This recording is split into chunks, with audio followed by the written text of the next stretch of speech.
Your Majesties, ladies and gentlemen, it's an honor for me and a privilege this evening to receive this wonderful, incredible prize in the name of Birgit Nilsson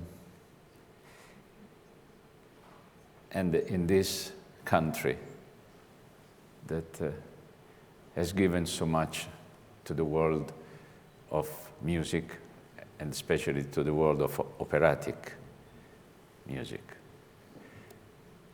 Listening a few minutes ago to Birgit Nilsson singing Salome, I was really moved by her voice, her artistry, her dignity.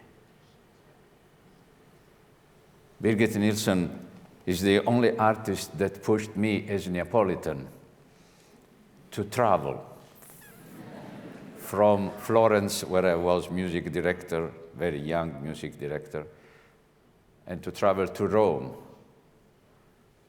I said as Neapolitan because we love to stay calm and not to be bothered by other things. You know, we have the sunshine, we have the other things also we have, but we will not talk about those things tonight. But everything is so fantastic anyway. And I went to Roma to hear Birgit Nilsson because I wanted to hear live this incredible, great singer. And she was singing in concert form in Rome with the radio orchestra conducted by Leonard Bernstein. She was singing Leonore in Fidelio. Unfortunately, I didn't have the fortune to make music together. This would have been really a dream of my life and a musical dream. Today, we don't have this kind of singers anymore. Should not sound negative,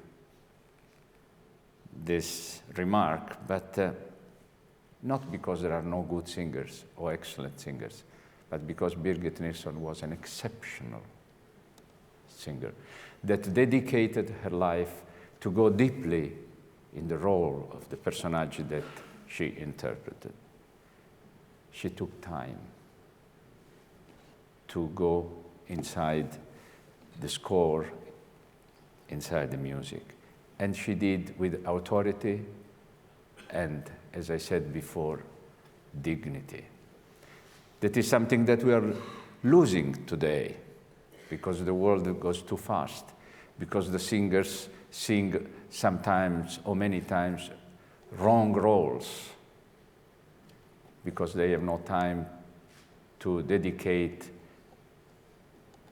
time and effort for rehearsals, working and working. As Verdi said when somebody asked him, what is the secret of your talent? And he said, my secret consists in three things. Lavoro, lavoro, lavoro. Work, work, work. Music is extremely important. Education in music is essential, fundamental.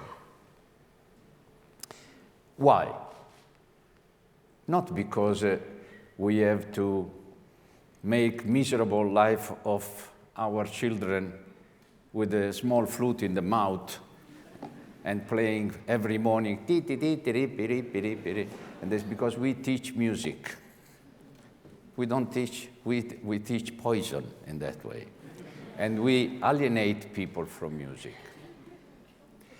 What is important is to teach the young boys and girls in a modern society that an orchestra, a symphonic orchestra, a chorus, is the symbol of a society, how a society should work and stay together.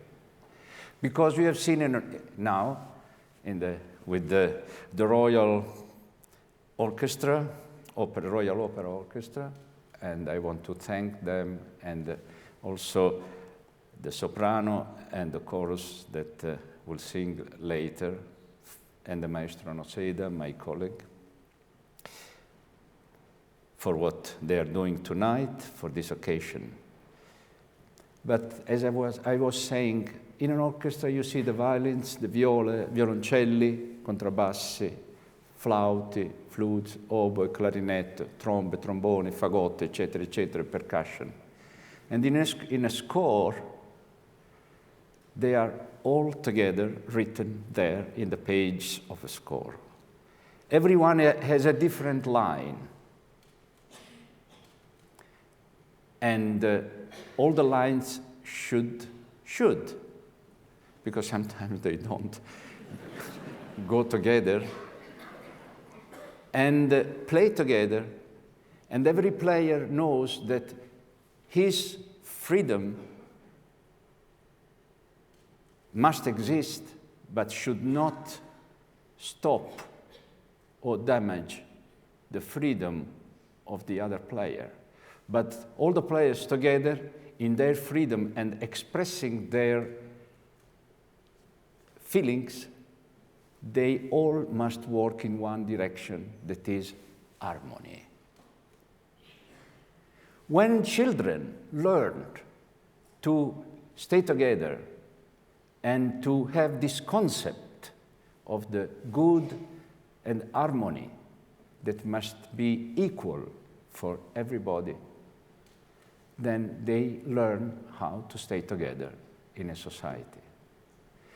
This I'm trying to say, to insist on this subject since 40 years. And so I'm sure that even if conductors are, they sometimes think that they are God, I know that I don't have other 40 years in front of me. Or maybe yes, I don't know. And if I have it, I will insist in this concept. And then music doesn't know barriers. When we go to different countries, we have our musicians that play together with the musicians of the towns or of the cities that we visit. And they sit together, they don't know their names, they don't know, they have different culture, they speak different languages, they belong sometimes or many times to different religions, they have different colors in their skin, but everything disappears because they have the same heart. And the heart starts to beat in the same way for everybody, in everybody, and they play and they sing together. And they become friends because music makes more gentle our heart. This is the reason why I'm worried about the future, because Europe is forgetting the importance of our culture, our tradition, our history. We are today what we have been, and we will be what we are today. So music and culture are parts extremely important of the history of Europe. So I take this opportunity from the stage of this prestigious opera house,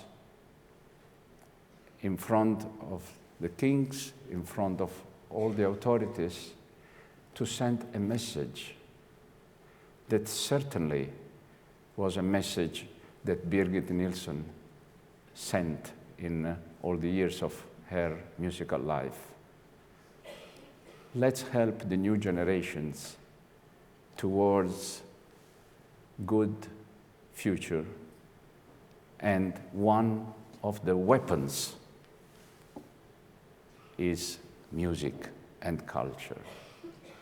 This is what I want to say in this moment, and I will not say anything else, because when I go to this subject, I feel really sad, because it seems that our Europe is losing little by little certain values, and music can help. Grazie. Thank you.